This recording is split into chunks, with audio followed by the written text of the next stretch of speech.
mootorpumpa, rotter ja siis 3 B-voolikuga ja 4 C-voolikuga siis tehakse lahingarnemine ja on vaja siis tabada märgid, kuhu on vaja läbi ava siis lasta circa 10 liitrit vett.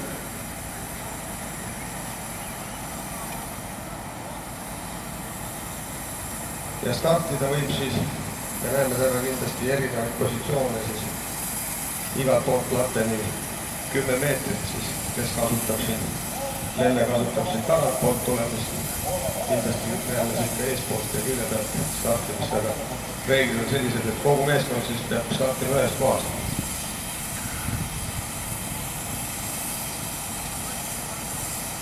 Ja võistlema valmis ja kui viismootorid on valmis, siis võime anda stardi.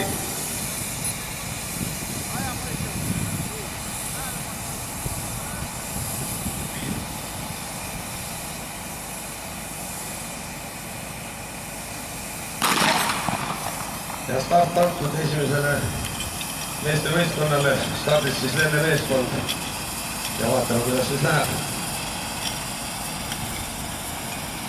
Nii, nimi on moodustatud, nüüd on vaja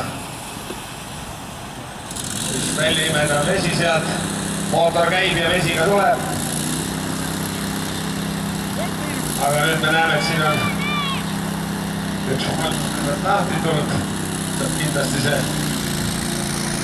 ajapilku ei anna selles mõttes, et sel hetkel pump ei löö, kui voolikud on lahti ja natuke joameestel raskem, sest niimoodi satub voolikuliinidesse õhk, mis segab siis seda märgi tabamist.